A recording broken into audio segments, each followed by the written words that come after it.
కరీంనగర్ జిల్లా హుజరాబాద్ పట్టణంలో గత రాత్రి కురిసిన వర్షం బీభత్సం సృష్టించింది.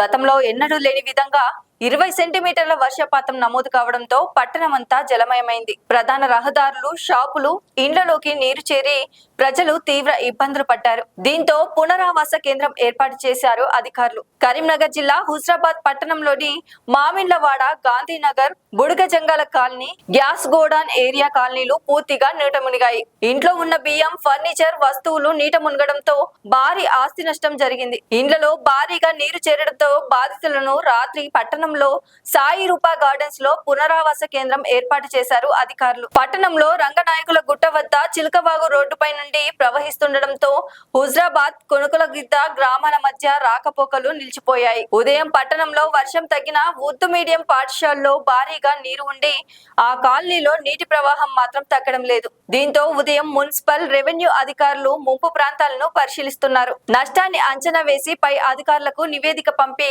బాధితులకు నష్టపరిహారం అందించి న్యాయం చేస్తాం అంటున్నారు అధికారులు.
సార్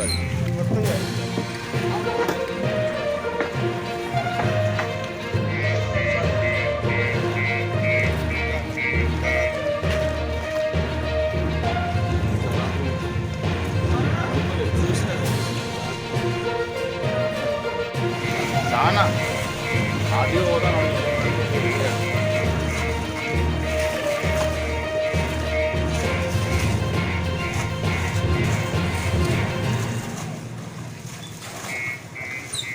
గంటల నుంచి 10 గంటల మధ్యలో సుమారు 197 మిల్లీమీటర్ల వర్షపాతం, అంటే 19.7 సెంటీమీటర్ల వర్షపాతం ఒకటేసారి కురవడం జరిగింది. అందులో భాగంగా హుజరాబాద్లో ఈ లోతట్టు ప్రాంతాల్లో కూడా మొత్తం కూడా ఇళ్ళలోకి వాటర్ రావడం జరిగింది.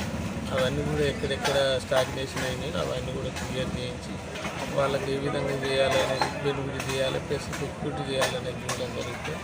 ముఖ్యంగా ఈ రోడ్డు హైట్ ఉండి తర్వాత మన ఇల్లు అనేది డౌన్లో ఉండే వరకు అవన్నీ కూడా వాటర్ రావడం జరిగింది. అవన్నీ కూడా పరిశీలించి మున్సిపల్ రెవెన్యూ తర్వాత పోలీస్ సిబ్బందితో తప్పకుండా చర్యలు తీసుకుంటాం.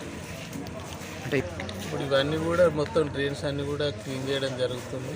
అందులో భాగంగా రాత్రి వర్షానికి కూడా కొంతమంది షిఫ్ట్ చేయడం జరిగింది. దాదాపు సుమారు 30 మందిని సాయి కృప గార్డెన్ ఫంక్షన్ హాల్లోనికి ఆడ కూడా వాళ్ళకి అకామిడేషన్ పెట్టి ఏ లోటు రాకుండా చూసుకొని ఇవన్నీ క్లియర్ చేసిన తర్వాత మళ్ళీ సెట్ అయినాక షిఫ్ట్ చేయడం జరుగుతుంది. లేకపోతే మొత్తం కూడా వెరిఫై చేసుకొని ఏమేమి డ్యామేజ్ అయినాయో నష్టపోయాయో అవన్నీ కూడా మన కలెక్టర్ గారి దృష్టికి తీసుకెళ్ళి రిపోర్ట్ సబ్మిట్ చేసి తప్పకుండా అలాగే న్యాయం చేస్తాం. లైక్ చేయండి, షేర్ చేయండి, సబ్స్క్రైబ్ చేయండి. మరిన్ని వీడియోల కోసం బెల్ సింబల్ పై క్లిక్ చేయండి.